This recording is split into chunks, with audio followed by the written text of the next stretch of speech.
First thing you should know about me is this. I didn't say much for a long time, but I saw everything. Every glance people avoided. Every door that clicked shut. Every time the adults talked around me like I was a piece of furniture.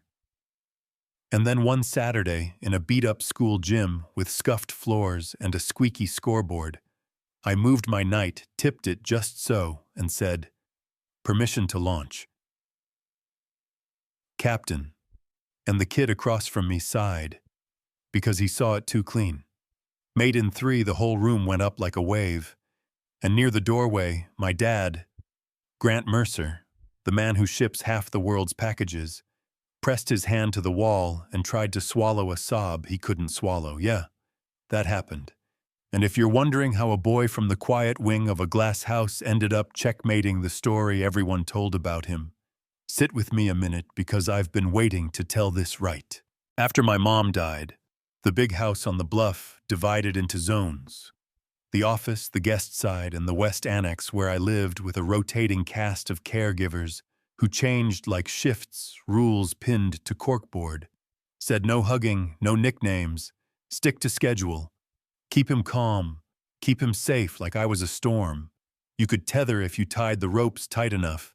And there was this report on my dad's desk from a place called Northbridge that said, "Severe, irreversible, limited potential words that make you small if you let them. Words that help the adults sleep at night." And I didn't fight it because I didn't have the words yet. I just lined up my toy cars, pressed my cheek to the cool window, hummed 4 notes I liked, listened to footsteps and learned the house like a map, you know what I mean. Then Ana Morales rolled in with a bucket of squeegee, and the kind of attention you can't fake. She didn't talk to me in baby voice, she just said, "Hey, I'm Ana, I'm making these windows shine deal," and pushed the mop in long, slow lines. And when the squeegee squeaked, I made the sound too. Echo score 1-to-1, she caught it, matched me, slowed down, soap, squeeze, rinse, done 4-beat rhythm. I tried the words back first, the shapes of them, then the actual sounds, and nobody called it therapy because nobody told us to do it. It was just 2 people calibrating.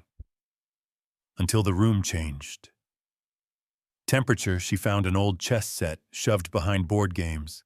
Missing pieces, wiped the dust, set up the pawns near the sun patch on the table, didn't give a speech about cognitive benefits.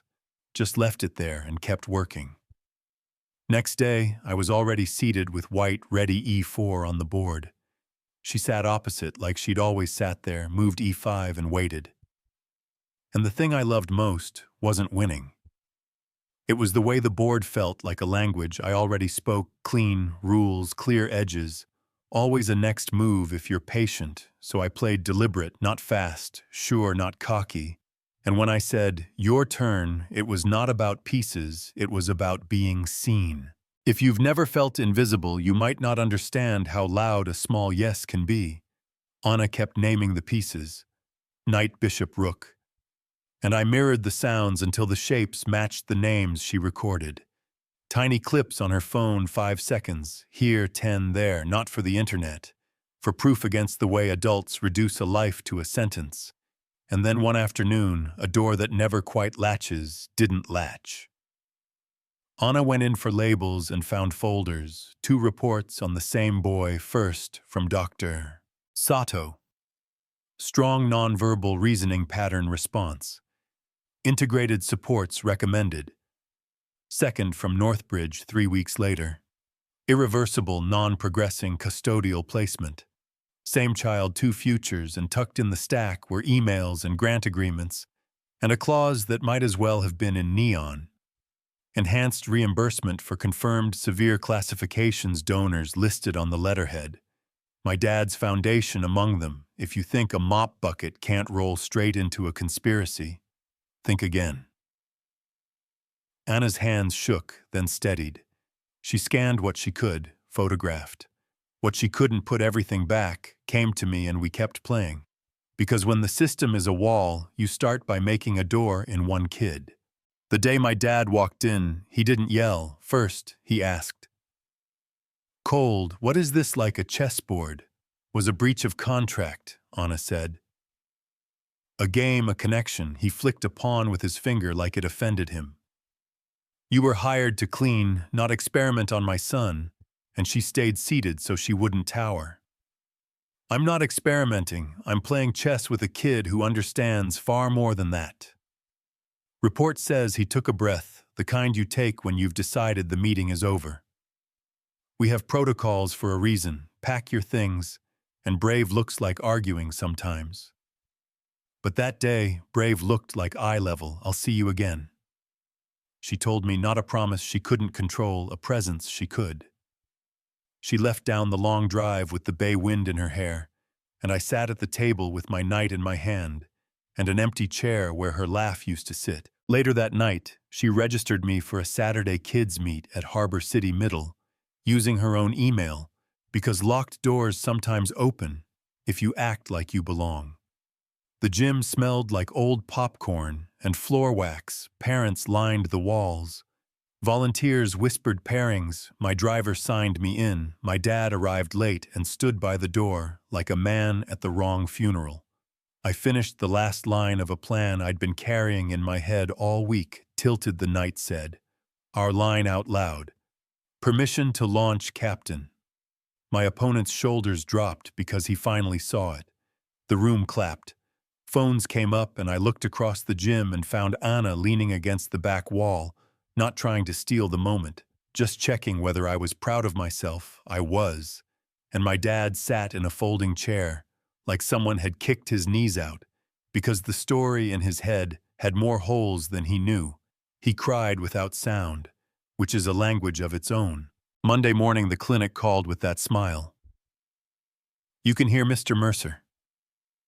There are troubling rumors, we value discretion, which is a nice way to say, keep your mouth shut. And my dad, who built a life on controlling outcomes, opened the drawers he never opened, read the contracts he signed by habit, hired a lawyer with a spine called a reporter who had been waiting a decade for sunlight, then stood on a small stage without a tie and said the three words that matter more than any title. I was wrong. He held up Dr. Sato's report, held up the Northbridge one, played a 16-second clip of me casting a shadow over the board and whispering the words. I love, he said. The clinic's name out loud and invited investigators into every filing cabinet with his name on it. His board hated it. Donors clucked. The clinic tried to make Anna look like a scammer. She said yes to one panel, and when someone asked how she did it, she said, I listened, then sat down again. The clip went everywhere because people are starving for sentences that don't cost anything and change everything. Families sent screenshots with the same copy-paste phrases, same codes, same referrals to the same expensive cul-de-sac. A doctor took leave, administrators resigned. The wall didn't fall at once, but cracks spidered across it. My dad put his money to work the other direction. Second opinions, parent advocates, classroom supports that aren't just a beanbag in the corner. He asked Anna to run the fund. She said, I don't have a degree that looks good on a brochure. And he said, you have a track record. You saw my son, we called it Knight F3 because that's my favorite way to start. And because names matter when you're replacing a lie with a structure a kid can stand on. I started at a school where inclusion isn't a PR word. First week, I sat by the windows and watched light crawl across the carpet, like a lesson. Joined Logic Club, said exactly 7 words. At the first meeting, came back the second week and explained, Mate in 3 with my hands, then with my mouth. Weekends I played, meets, sometimes I lost, sometimes I didn't. The point wasn't a medal, the point was people looking at me and seeing a person who chooses my dad, sits in the back with his hands folded, quiet, in a way that isn't empty anymore, soft in the eyes, still learning how to look. The twist you came for lives somewhere right here. Not just that a clinic buried a report and got paid to keep kids labeled hopeless. Not just that a billionaire said I was wrong into a microphone and meant it. The twist is smaller and bigger.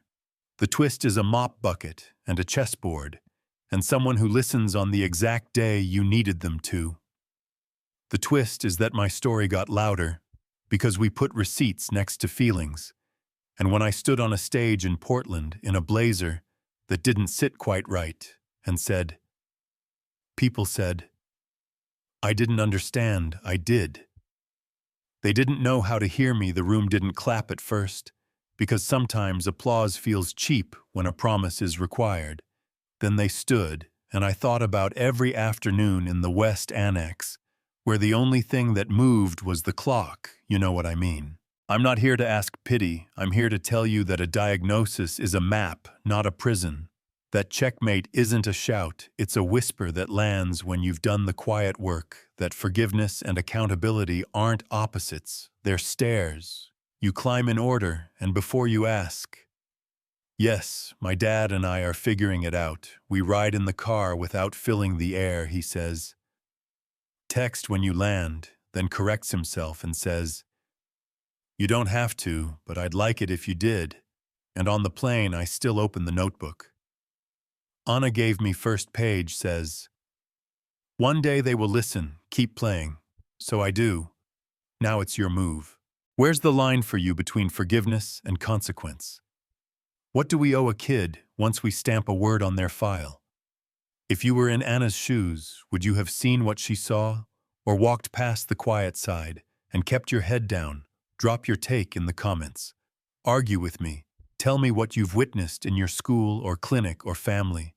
And if this hit home, share it with someone who needs a reason to listen today.